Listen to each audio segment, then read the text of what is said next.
that's the caster attachments. Yep.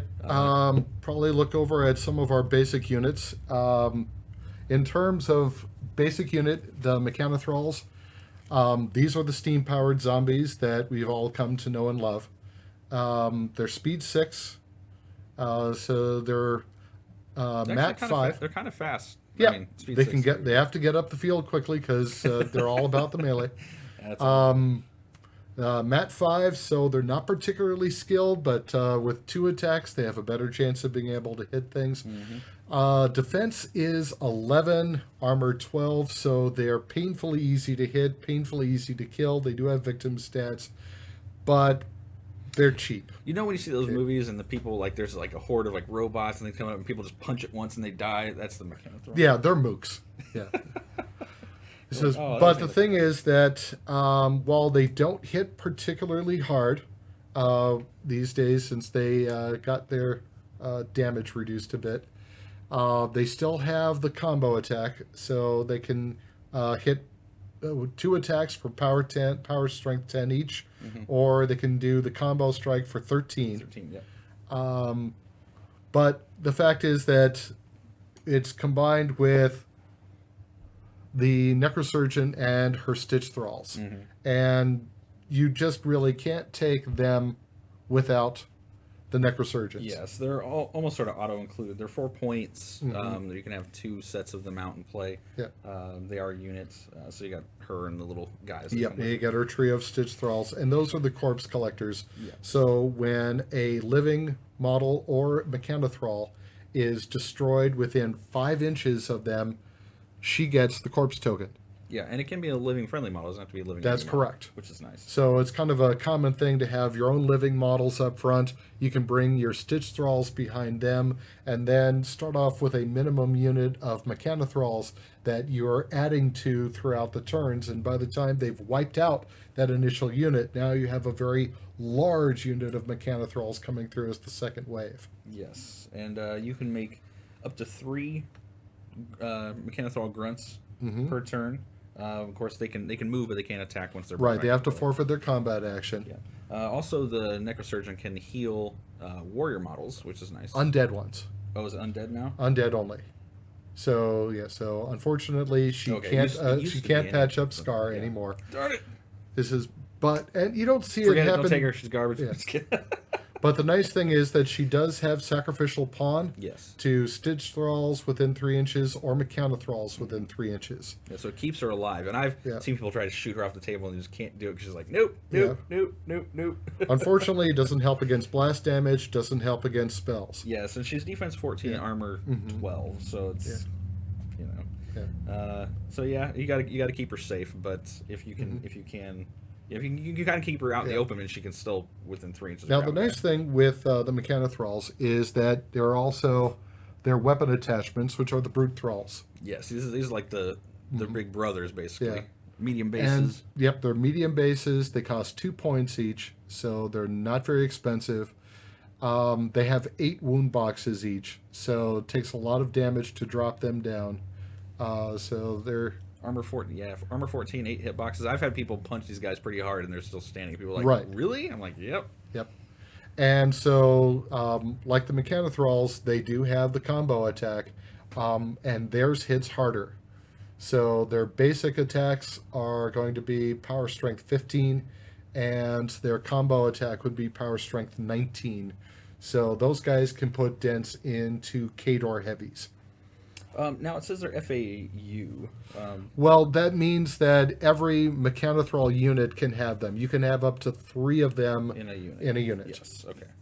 The only way to exceed that is building more of them with sepulchers. So. Yeah. Oh yeah. Which I'm looking forward to putting together one. Yes. But the Brute Thralls, the other thing that also aids their effectiveness is the Skarlox Commander. Yes, and I always recommend taking this guy because his command range is so much higher than the Mechanical. Because you have to keep the Mechanical sort of bunched up because they're like 6 or something. Yeah, command is only 6, which means they're gathered closely together. Remember, victim stats, so really easy to hit, and blast damage tends to wipe out whole hordes of them. So his main advantage is that he has a command of 8, so it allows them to spread out. That alone is worth the 2 points you have to spend for him. Yeah. But he also has two things. He's got Darkfire, so he can be able to, pick out somebody at range. His spear is magical. If he happens to kill something, he's a battle wizard, so he gets a free spell if he kills something in melee. And he can get rid of enemy upkeeps on the Mechana Thrall unit, nice. Which can be pretty handy. It's a star action, so unfortunately it won't affect something that does movement. He'll have to move up first. But since there's no longer anything that says you can't charge with a speed debuff, that's important. He is defense 14, armor 12, 5 hit boxes, POW 10 on his spear, which has a 2-inch range. Modest, but yeah, he's got kind of one of the circle spears too. So generally, he should be staying farther towards the back unless you need to. But just the fact that he can spread out your Mechana Thralls more. I did not even buy the Mechana Thralls until he came out. Oh. Because I hated the whole 6-inch control range, but he makes them so much. They were steam powered zombies. I couldn't pass them up. Oh no! Trust me, I couldn't get into them until they had this guy where it increased their control range or command range, because that was. And the main thing is with Mechana Thralls, because they've got 2 attacks, even if they're going up against things that have a decent defense, you're rolling 2 attacks. You have a better chance of connecting with one of them. And if you're going up against something with low defense, high armor, they can do the combo fist. So, for something that cheap, they do decently. The main thing is with these, they tend to clog things up on the battlefield much longer than their stats would indicate, simply by the fact that, again, Doritos, crunch all you want, we'll make more. But in terms of infantry, we do have the unit that was pretty much the gold standard of infantry, and those now the Bane Warriors. Yes. The Bane Warriors, which, while not particularly fast at speed 5, have Ghostly now. Yes. So they can ignore terrain that would otherwise slow them down. Yeah, you don't have to cast Ghost Walk on them. They've already got it built into them, which is nice. Says they've got that. They've got Dark Shroud. And they've got now 1-inch melee range on those big axes, and they're Weapon Masters. Yeah. So between Dark Shroud and Weapon Masters, these are the guys that will pulverize enemy heavies and do so in pretty short order. Oh yeah, it makes them effectively MAT 13 weapon or POW 13 Weapon Masters when they're hitting something. It's so good. Yes. Charging Bane Thralls is just makes your opponents shrivel up and cry. Yeah. So with the officer and standard, the UA that they're up there with him. So the officer, he has the tactics of rise. So if model's knocked down in his unit at the beginning of your maintenance phase, it can immediately stand up, which is really nice. And then he has Voidbringer, which is their mini feat. Now. So once per game, you can use this. So if you do happen to lose some on the table, this can help you rebuild your numbers. Basically, what happens is, for a turn, whenever a Bane warrior kills a warrior model, living warrior model, they can turn them into another Bane thrall. So the rule is paint more Bane warriors, so that way you've got them when that happens. Yes. I've had plenty of games where I've had to pull out Bane Knights because I ran out of Bane thralls. So so there's that. They both have this Dark Shroud. Standard Bearer, so increases the command of the unit as well, so it can spread them out a little more, which is nice. Yeah, that's our solid heavy hitting guys. They no longer have the stealth that they did, so they may be shot up at range. They've got defense 12, armor 15, so they can usually survive a fair amount of blast damage. Direct hits will probably drop 1, but blast effects, they have a pretty good chance of surviving. Yeah, and to take a full 10-man unit with the UA is 23 points, so it's a little pricey compared to a lot of units, but they're still pretty. They hit like a ton of bricks. It's, you only it's one of those units. You only got to get a couple of them up there. You can still do some serious damage. That's right. The thing that also tends to make them very, very effective is our big bad solo. And that is Bane Lord Tartarus. Tartar sauce. Tartarus, yes. Yeah. He's 8 points, 8 hitboxes. And then he's Mat 7, Speed 5, Rat 4. Obviously, doesn't care. He doesn't have a gun. We have a lot of guys with rats that don't have guns. Defense 12, armor 17. Well, they have to have a number there somewhere, I guess. If he did get a gun somehow, if he picked one up off the battlefield, he'd be Rat 4. Defense 12, armor 17, stealth. So he did keep the stealth. He is also a weapon master. He has a 2-inch reach with that big old axe. Yep. And he's about 12. So he hits a little harder than our Bane thralls, which is nice. Like the Bane warriors, he does have Dark Shroud. Yeah, he is ghostly. Yeah. He has rapid strike, so during his activation, he can make one additional attack during his combat action. He has curse, which is a great spell. Or it's not. Sorry, it's actually an ability. It's not even a spell. This model can use curse once per activation at any time. So, people hate this guy so bad. Choose an enemy model or unit in this model's command range, which is 9 inches. Friendly Bane models gain +2 to attack rolls against the chosen model / unit. That includes Bane Witch Agathea. Yes. Not only for her melee, but for her spell attacks. And Bane Riders, too. So. And then he has Death Toll, which basically, when this weapon boxes a living enemy warrior model during its combat action, remove that model from play and add 1 grunt to a friendly small-based Bane unit in this model's command range. Place the grunt in formation and forfeit its combat action during its play. So he can make Bane Knights or Bane Thralls, which is nice. Bane Warriors now. Yes, Bane Warriors. If only could make more Bane Witch Agatheas, that'd be nice. There's just small-based Bane Warriors. So. Yes, I have my unit of Bane Witch Agatheas. Yes, that'd be awesome. But yeah, he is the one that makes opponents cringe. Yeah, he's one of those. He usually becomes the first target on most people's list when you're playing him. In terms of other undead models, units, we have the Bile thralls. Bile thralls are slow. They're easy to hit. They're very easy to hit. They're pretty easy to kill. Speed 5. This is their. Yeah, they waddle along. They're 15 points. They can also take as a UA the Skarlox commander, correct? That's correct. Okay, make sure. So that's a handy thing. So yes, he can go along with him to help him spread out. Now, you look at all their stats. They're just people are like, what in the world would you take this dude for? So they have a Mat 2, Rat 3, Defense 10, Armor 13, Command 6. They have 1 ranged attack, which is a Spray 8. It does cause continuous corrosion. It's a POW 12. You can take 3 units of them if you want to spend that much on them. But their big thing is basically their Purge attack. And It's a star attack. So you make an attack with this weapon. Each model covered by the spray template is automatically hit, unless the model's line of sight to it is blocked by terrain. After this attack is resolved, remove this model from play, and purge damage is simultaneous. Yeah. So if you're going up against something that's had its defense severely dropped, you may think about doing the regular sprays or doing it if you want to save a few, but it's that purge attack that is the main thing. So you've got these units here that's all nicely lined up. Purge, they're auto hit. They're taking enough damage that'll usually kill most infantry. And if they are still somehow surviving, they've now been affected by continuous corrosion. Yeah. Sure, removes them from play, but usually well worth it.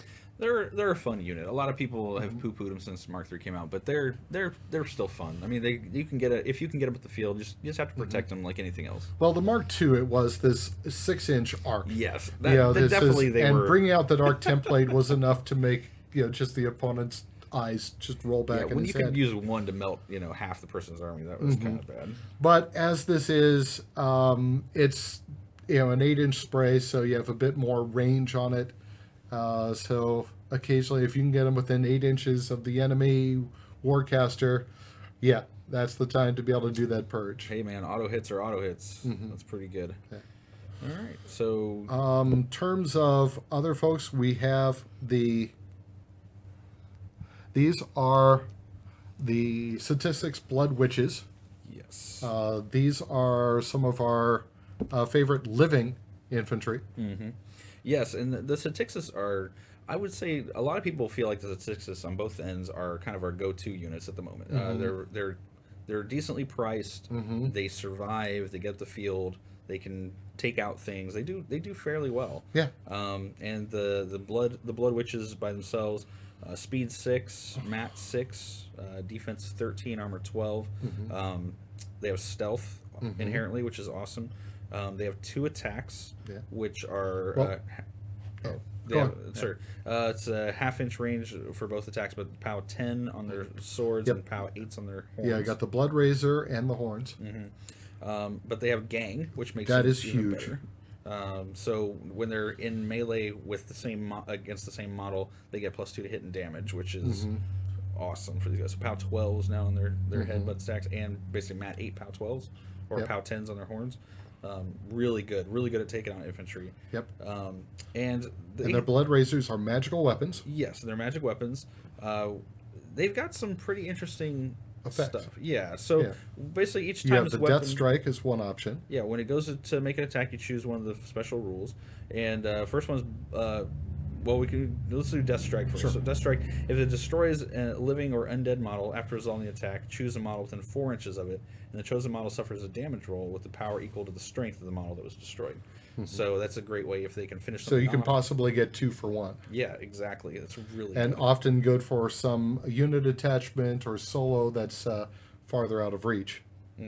So it essentially gives them a 4-inch reach, to smack something else. Really cool. Blood Shadow. Blood Shadow. If this attack boxes a living or undead model, this model can gain a corporeal for 1 round. So basically now they can get up and kill something, and then they're like, you can't touch me. And we're ghosts. So then her last one is Blood Mist. So this would be disgusting to see on the battlefield. I think. If this attack boxes a living or undead model, center a 3-inch AoE cloud effect on it, then remove the box model from play, and it stays for 1 round. So basically just this cloud of mist of blood. Just Now, the one thing about it is because of Mark III rules, there's no way that the Blood Witch herself can be completely within that cloud, so she won't gain concealment. The main thing for that is now blocking line of sight to what's past that. Yeah. So but putting out clouds is awesome. You can get a lot of mileage out of that stuff. Of course, all Satyxis have critical knockdown on their horns, so so that is the Blood Witches. Now, of course, their unit attachment, the Blood Hag. She's also Speed 6. She's a Mat 7, so it's a little easier. Defense 13, Armor 12, 5 hitboxes, same weapons, magic weapon stealth. Yep. And so she's got some. She has entropic force. Yeah. So while within 5 inches of this model, enemy models lose tough and cannot have damage removed from them. So that's the thing to make trolls cry. Yes. Man, there's a lot of stuff with tough now. They can make a lot of things cry. So she also has Tactics Blessed, so the models of weapons of the models in her unit gain Blessed. So they ignore defense and armor from spells. From spells, yes, when they're resolving their attacks. So your Arcane Shield doesn't help. Yeah, I always have to remember that they have Blessed. That's one of those. I got to remind myself of it too. There's so many abilities in this game, and of course she has the 3 attack types, but she also has Dispel. So when this model, when this weapon hits a model / unit, upkeep spells or animi on that model or unit immediately expire. So if you get her in to go first, she can hit things and knock spells and animi off, and then. Right, and so every once in a while, people have used that to say, "Well, we've been hit with a horrible debuff. Take out one of my own, but now I've dispelled that enemy upkeep." Yes, yeah, you can do that too, which sounds very Cryxian of us. We can kill our own models, and spells gone. Yeah. And related to them, we have the Satyxis Raiders. Well, that's the captain. We'll do her in a second. All right, so these are the Raiders. The leader there has the unit attachment has the staff, but the Satyxis are they're a great unit. A lot of people felt like they got really hurt, but honestly, this is the unit that is most go-to, I think, in Cryx right now. They're Speed 7, so they're super fast. Mat 6, Rat 4, again, Defense 14, Armor 12, so very Satyxis stats. Their horns, POW 8s, just like the Witches. Lacerators they have are POW 9s, they're magic weapons. They have chain attacks, so basically they are chain strikes, so that when they ignore shields and shield wall when determining their damage rolls. They also have Gang, which makes them amazing. Yeah, with 2-inch melee range, it's really easy for them to get Gang bonuses. Yes, and with their unit attachment, they become even crazier. So they have critical knockdown on both weapons, both their lacerator and their horns. But their lacerator has feedback, so whenever it damages a warjack, an enemy warjack, the caster takes 1 point of damage automatically. So that's kind of neat. And so, you might be thinking, oh, that's okay. But now with their unit attachment, which is auto-include, by the way, you always consider putting this girl in. Like, it's never even a question. She always has to come with them because she gives them some pretty cool abilities. So she has an ability called Witchcraft, and she can use one of these following abilities every turn. So she can choose to do what's called Red Tide, which means affected models gain Overtake its activation. Really nice. So when one of these guys destroys a model, they can advance an inch, and because they have 2 attacks, they can theoretically advance an inch and make their second attack. And if they're still engaged with a friendly model, they can still get the gang bonus. Yes. Which makes them move into the field so much faster, and get in there. And they're already really fast as it is. This is a great unit just to slam right into an opponent when your warjacks are coming up right behind, because they have to deal with them first, and they can, with defense 14, that can be a pain in the butt. But even what keeps them alive, well, they can also get Pathfinder while advancing as part of a charge. It's called True Wind, so they can get Pathfinder, which helps them get through rough terrain, which is nice. But they also have what's called Whipping Winds. So affected models gain Force Barrier for 1 round. So models are not affected while in formation, of course. But a model with Force Barrier gains +2 defense against ranged attacks, makes them 16 basically. And they don't suffer blast damage, so they can't. That really keeps them alive up the field. Because even though with low armor, I mean, they have armor the same as like the Mechana thralls, but they just can't be killed with blast damage. You can just, sorry, it doesn't work. And that really keeps them alive. Because now you get it, even if they do manage to shoot you at defense 16, 18 on a hill, 18 with concealment, whatever. You're getting one at best. Exactly. You're only getting one. You're not getting a whole unit of them, which is really good. And of course, she has critical knockdown on her weapons and feedback on her staff as well. So that is those chicks. But they also have a little solo unit that can go with them that makes them even a little bit more, even a little bit better, which is kind of cool. She's a speed 7, mat 8, rat 6, which does come into play, and defense 14, armor 12, 5 hitboxes, cost 4 points. She has a range 12 hand cannon, which is. You shoot once, it's POW 12 with rat 6. Pretty good. I use that in the Company of Iron League to very good effect. Yeah. She has a lacerator, again, just like the Satyxis Raiders, and has the chain strike weapon. It's magic. She's a weapon master on that attack, which is with mat 8. Oh, that's cringeworthy. And she's got her horns, again, POW 8. She has no sleeping on the job, so target friendly, this model and friendly Satyxis models in its command range cannot become knocked down, which would also affect the witches as well, which is really cool. She also has Relentless Charge, so she gains Pathfinder when she's charging, much like what they can do. And she has feedback, again, on her Lacerator, and she has knockdown, not critical knockdown, knockdown on both her horns and her whip. Yep. So now if she can get in contact with 2 models, she can knock both of them down, and then just have everything else come up and just... it's so good. Yeah. So good. And she has reposition 3, so when she's done knocking her things down, she can move 3 inches out of the way so everything else can come in behind her. Oh, she's so good. For 4 points, I would speculate she's probably one of the better solos we have in Cryx, honestly. With the speed and everything like that, just getting up there and weapon master, knockdown. Yeah, you could have fun with her even if you're not running other statistics, but with them, she's That's like fantastic. a running punch in the face. That's what she is. I love it.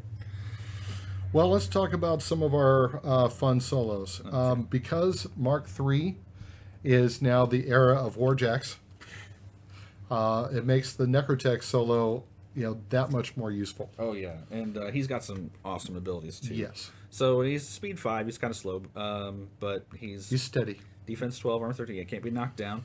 POW 10 on his claw if you need to punch something. It only costs 2 points. They have 5 hitboxes. So what this guy does is create scrap. So well, actually, let's go to some of the things first, because that we'll get to the scrap. So we said he's steady. He can repair warjacks, target friendly faction construct model. So more than warjacks, he can repair our battle engine. Yes. This model is in range. Remove D6 damage points from it, that's awesome. D6 is most of the things get like D3 or D3 plus 1. Yeah. He gets D6. So that's pretty cool. So he also has spare parts. Says when a warjack is destroyed in this model's command range, which is 7 inches, it gains 1 scrap token. This model can have up to 3 scrap tokens at any time, and before making a repair roll, this model can spend 1 scrap token and add 2 to its roll. Yep. So it can heal up to 8 points, which is really nice. But that's not why you use it. Yeah. You use the scrap token that says remove 1 or more scrap tokens from this model, then roll a d3 for each scrap token removed. Place up to that number of scrap thralls into play completely within 3 inches of this model. And the scrap thralls are our suicide bombers. Yes. And these guys are nuts. These guys are... Again, it's one of the things that your opponent really hates to see a lot of these guys on the field because they have to deal with them. If they don't deal with them, they become really bad. So the speed 5. Speed 5, defense 11, armor 12, so they're just like the Mechana thralls. They have power strength 8 on their punch, but that's not why you use them. No. He has what's called Thrall Bomb. It says, Death Burst. Yeah. So Thrall. Let's read Thrall Bomb first. This model's disabled. Center 4-inch AOE on it, and then remove this model from play. Models in AOE are hit and suffer a POW 8 blast damage roll. Can be really good against infantry. But he has Death Burst, so if he makes a melee attack, when he goes to hit, if he hits the model, instead of dealing damage normally, center a 4-inch AoE on the model hit and remove this model from play. The model hit suffers a POW 16 damage roll. If the attack misses, center the AoE on this model and remove it from play. Other than that, the models directly hit, models in the AoE are hit and suffer POW 8 blast damage roll. Right. So the main thing is that he goes up against like a Khador Heavy, charge up, Death Burst, power strength 16 on whatever's hit, and then other things around it take POW 8 damage from blast damage. Yeah, and if you screw up, everything still takes the POW 8 blast damage. Right. So against infantry, you put him out there, and whatever hits him, it's a pretty good chance of dying in the blast. Whatever he hits is going to have a good chance of dying in the blast. Yeah, and that damage roll is not boostable, so you have to remember when you charge and you hit something, you don't get the third dice. That's true. It's one of the things I used to always get messed up. But it's still enough that the opponents are now very leery of them and being able to make them with the Necrotechs, especially now that there's so many more warjacks that are going to be in play. I love it with the Reaper. Hit him with the harpoon, draw him in within range, kill him, and the really cool thing is that each Necrotech within range gains the scrap token, not just the one. Yeah, so you can make a lot of scrap thralls. Yes. And on top... scrap thralls are just so silly. You can actually throw... Your jack can throw the scrap thralls into places and blow things up too. Yeah. Yeah, they're wonderful. But these, you'll want 3 of these. Yes. So those guys are really good. Speaking of things you're really going to want, actually, probably the rest of these solos you're really going to want. First one we'll take a look at is the Soul Trapper. And the Soul Trapper is, if you have anybody that can benefit from souls, this you want to Almost all of our warcasters benefit from souls. Yeah. I guess only one of our warjacks does now. There used to be a couple, but so some of our solos benefit from this too. But anyway, so he's a speed 5. They're 1 point apiece, and you can have up to 6 of them. So they're super cheap. They're one of our 1 point options, which is pretty cool. Actually, they're only 1 point option now. Yeah. True, because with the Mk3 point change. Yeah. So the scrap thralls are 3 for 2 points. Okay. So they're anyway, defense 11, armor 12. Again, real easy to hit and kill. POW 8 on their attack roll if you need to make it, which is a bad idea. But he can gain souls, obviously, with things. Says when living enemy model is destroyed while in his command range, not within 2 inches, but his command, which is 10 inches, so it's pretty good. This model gains the destroyed model's soul token. This model can have up to 3 soul tokens at any time, and he can spend soul tokens for the following, which is soul transfer. Range 5. Target friendly faction model with soul transfer, soul taker special rule. Let me start over. Target friendly faction model with a soul taker special rule. If the model is in range, remove any number of soul tokens from this model and place them on the friendly model. So this is where he basically collects the souls and he gives them out to your things that need them. Right. Your casters. So you can give them to warcasters. So next turn they'll turn into extra focus. You can put them on to your Skarlox thrall. Now to be able to boost attack and damage rolls for his spells. One of the Widow Shadow Combine. I mean, yeah, it's really good. Or works very, very well with the Pistol Wraith. And Pistol Wraith is a fantastic solo too. are incorporeal gunfighters. Yeah, incorporeal keeps them super Okay. alive and up the field. So if John Woo were to create an undead gunfighter, that's what they'd be.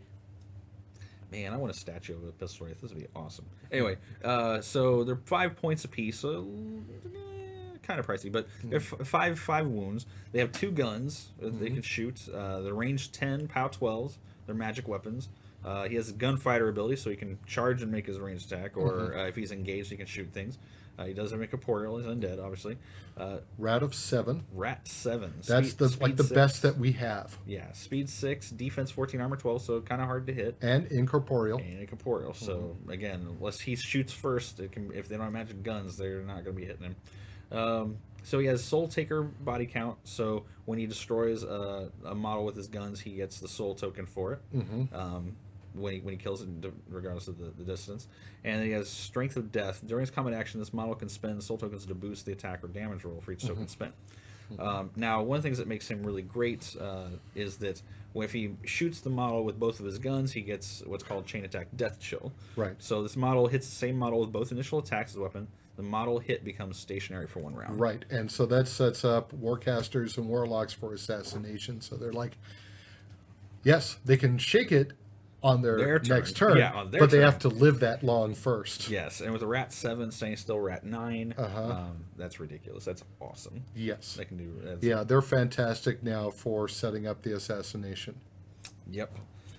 And Great for picking out enemy solos, but again, for that assassination, they're perfect.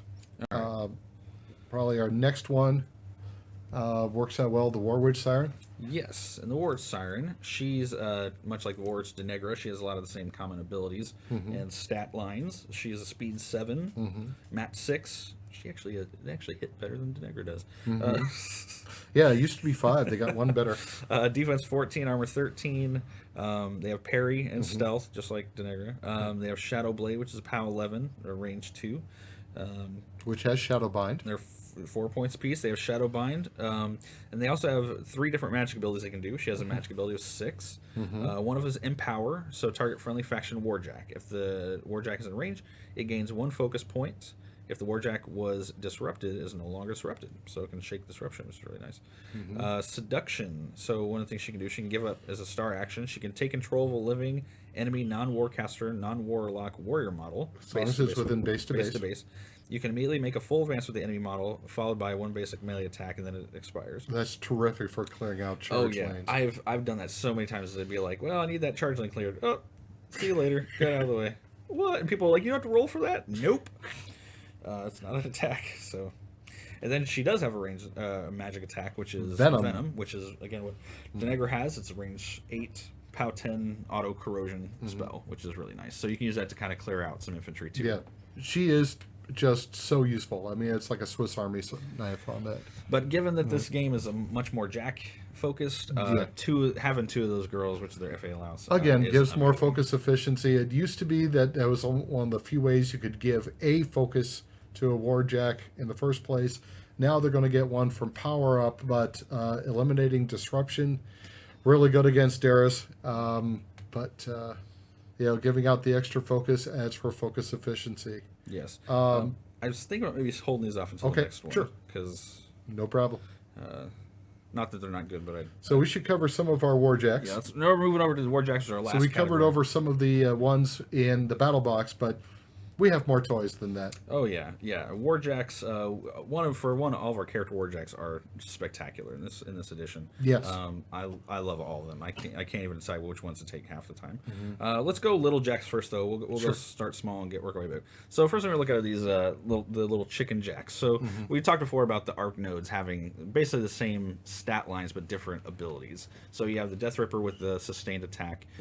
You have the Defiler, who has an 8-inch spray, and does it still cause continuous corrosion when it hits? Yes. Okay, so it's POW 10, POW 12. I think it dropped down. I think it used to be 12. I will find I'll out. double check on that. Yeah. So we have. Let's see here. Don't want to lie to you guys. But he's 8 points. It's POW 10. Yep. Auto continuous corrosion. He does have a head bash too, but That's not what you bring it for. We hope you're not having to use that. Yeah, he has no additional abilities. That's it. But again, speed 7. If you want to spray, you take the Defiler. If you want this guy here, which is he's really good. The Ripjaw. The Ripjaw. He's got a couple of abilities, and I don't want to get them wrong, so I'm going to read them. But he's got armor piercing, critical armor piercing. So when he critical attacks something, when he gets doubles, you cut the and he has a powerful attack. Yes. So that gives some focus efficiency. If he spends a focus on an attack, he'll get boosted attack and damage rolls. So boosted critical armor piercing. That's amazing. And POW 10 on his weapon. Khador Jacks, you're rolling straight dice damage. I mean, that's or dice +1. I mean, that's how good this guy is. And if you're rolling 3 dice, you have almost a 50% chance of getting a critical on that. And he's only 7 points, which makes him our second cheapest jack. And then of course there's the last one, which is the Night Witch. And the Night Witch is cool because if you don't need a spray, you're not sure if you're going to need to get him up close, then you might take a guy who makes an AoE and hits kind of blast damage. POW 14 is pretty good too, even though he's a Rat 5, but hey, POW 14 is POW 14. He's got no additional abilities either. And he's 7 points as well. So so those are those guys. So the next jack I want to take a look at is the Stalker, which Stalker is fantastic. Stalker is amazing. He is a light jack, but he's got a decent amount of hit points. But he costs 8 points. He speeds 7, which makes him really fast again. Mat 7, which makes him hit really accurately. Defense 15, which makes him fairly hard to hit. Armor 13, so he's pretty easy to damage. He's one of those jacks, if you get hit, you're toast. He does have Pathfinder. He's got Stealth, and he has Advanced Deploy. So he starts farther up the field, and he gets out there. But even more so than that, we'll get to his abilities here in a second, but he has 2 POW 12 claw attacks that have a 1-inch reach. And he has extended control range, so even though... Well, notice that I believe those are blessed. Oh, they are blessed. I'm sorry. I mean, they're still magical too, right? That's what blessed is. So it's just you ignore the armor and defensive spells when he goes to attack, which helps with his magic or with his attacks here. But he has extended control range, so when you're checking to see if the model's in the control range, you double the range. So you're So instead of being within 14 inches to be able to allocate focus to them or affect by things that are based within your control range. Says that'd be 28 inches. That's basically the whole map. Table, yeah. And he's got his weapons have grievous wounds. So when a model is hit by this weapon, it loses tough and cannot have damage removed from 1 round. So it's a good way to kind of stop your opponent from healing and things. But on top of that, he has Bounding Leap, which is hilarious to me. So now he can make a full advance. When he gets done moving, he can spend a focus to be placed completely within 5 inches of where he currently is. So he can jump behind a model and start hitting it, which makes him effectively Mat 9. It's just silly. It's so good. And you tend to see people probably run a lot of these guys in pairs because when people have to focus on them, man, they really got to focus on them because they'll kill a Warcaster. They're so good. And they're great assassination pieces if you can get them up there. They're either good assassination or good distraction pieces. All right, so last bone jack we're gonna talk about tonight is the Cankerworm. This is Asphyxius's pet snake. Pet my snake, pet my snake. More like a pet centipede. All right, so lots and lots of legs. Cankerworm, but not steady, oddly enough. Yeah, that is weird. I thought he would have like serpentine or something, but all right. So he's cost 9 points. He actually has a decent amount of hitboxes. He's got a little bit more than the bone jacks. Or our and it's arranged in such a way that it's hard to cripple his systems. Yes, and he has advanced deploy as well. He is parry, he has Pathfinder and stealth, so he's kind of like one of these guys on steroids. Yeah, and he has 2 attacks. He has a bite, and he has what's called the replicator. The bite, POW 11, replicator, POW 13s, both 1/2-inch melee range. Mat 7, speed 6, defense 14, and armor 16. So he's got pretty good stats. Yeah. It's somewhat hard to hit, fairly decent at taking a hit. And like you mentioned before, even if you do damage him, it's hard to take out his abilities. So he has a bond with Asphyxius, and as long as he's in Asphyxia's battle group, then he basically at the end of his activation he gets to move. He gets to reposition 5 inches. And with parry, that's great because he can get out of situations. Parry and Pathfinder, a great combination with that. Yeah. So he has salvage. So when a warjack is destroyed while in this model's melee range, you can remove d6 damage points from this model.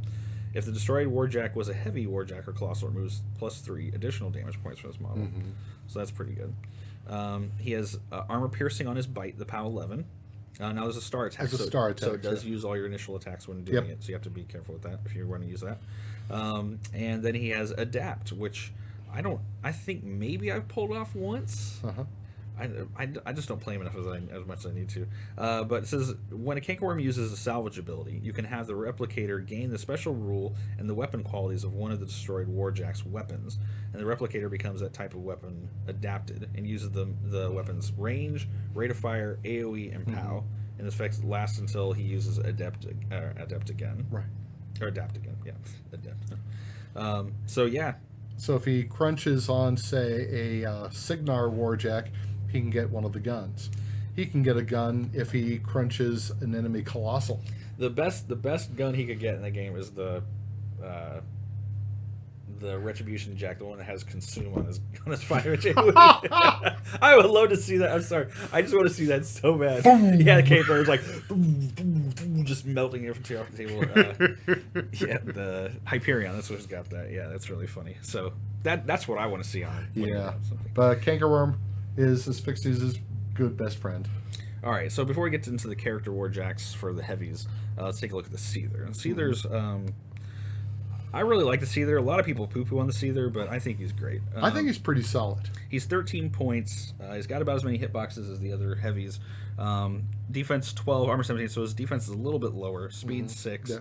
But he has a mat 8, so he does hit a little more. Yeah, I mean, he doesn't miss too often. And his claws are 1 POW higher, so they're POW 17. Yeah, those talons are nasty. Tusk's still POW 12s, and of course he's got hard head like the other guys. He has uncontrollable rage, so this model must run or charge during its activation if it can, unless it's engaging an enemy model, and it does without spending focus.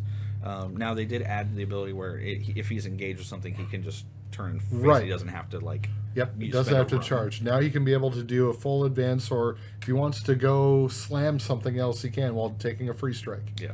So. And he's got counter charge built in, so if the model moves within 6 inches of him, he gets to charge it for free.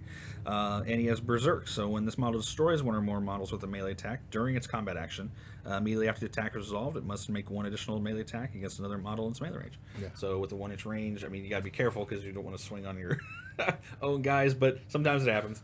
Sometimes they're just so good at killing things they just can't stop. We're Cryx. What do we care? Yeah, we'll make more, right? That's right. Yeah, I mean, 13 for us as a counter-charging Berserk creature like that. With mat 8, POW 17. Yeah. I mean, that's pretty good. That's pretty solid. Yeah, I think they definitely made him better than he was in the past. Of course, getting the free focus every turn, pretty good. Well, I mean, he had that initially with the Soul Drive. Now, with Power Up, they figure you don't need it. But he still has... Charge without spending it, yeah. Yeah, that's still solid. Very focus efficient, which is what we like. We like it. Speaking of focus efficiency, most focus efficient Jack probably in the game, Mr. Deathjack. Hope he doesn't roll. He's going to roll. Anyway, that's what we get from being front heavy. So the Deathjack. Now he's a whopping 23 points, but he's probably one of the best Jacks either in the game or definitely in Cryx. But he's our big bad mamma jamma and. With speed 6, mat 8, defense 13, armor 19, so he's got much better armor than our other stuff. Advanced deploy, he has got better hitboxes than all the rest of our jacks, which is better at 23 points. He has magic attacks on his claws, which have 1-inch reach, POW 18s, so he hits harder than most of the other jacks. And horns are strength 12, so yeah, and his horns are POW 15, so they're not 12s like the others. He does have hard head like the other jacks as well.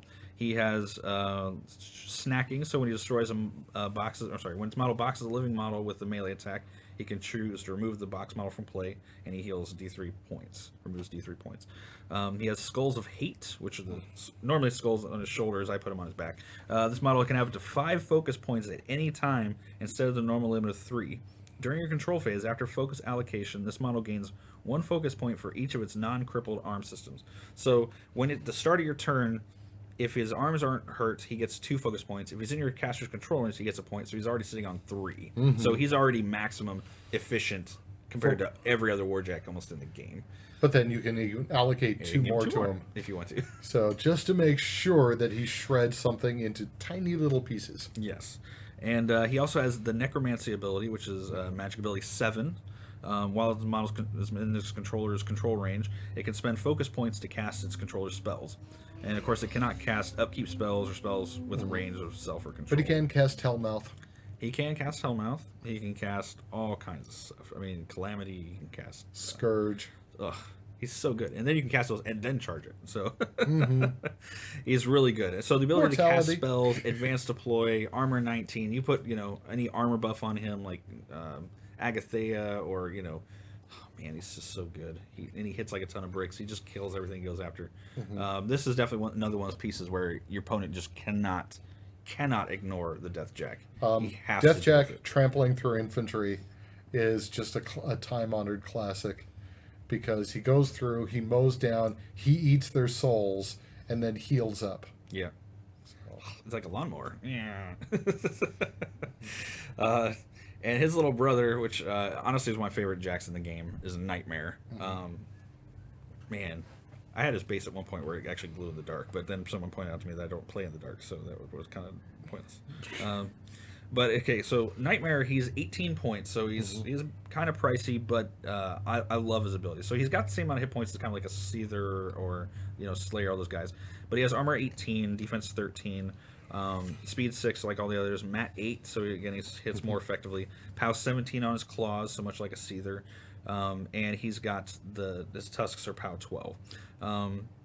He has quite a few abilities. One of them, of course, he has the hard head, like all the other ones. He has the Bond for Denegra, which says that this model begins the game in Denegra's battle group. It's he basically gets stealth for the whole game, which is awesome. So it keeps him alive, moving the field. He has Ghostly built in, just like the Bane thralls, so he can move through stuff or move around things and not take free strikes. He has Chain Attack, Grab, and Smash. So if the model hits the same model with both of his initial attacks with the weapon, the 2 claws, after resolving an attack, you immediately make a headbutt, throw power attack against that target. So you can be like, then throw it somewhere else, and that's really good. So he also has Prey, which this is what makes Nightmare like probably I think one of the best jacks in the game. So after deployment, before the game starts, basically you choose an enemy model or unit on your opponent's side, and whenever he goes to attack those models, he gets +2 to hit and damage, and and then if he kills that model, he can move that prey target to someone else, and so so effectively his claws become POW 19s. I mean, he hits harder than the Deathjack at that point, and so good, especially with Ghostly and stealth and like.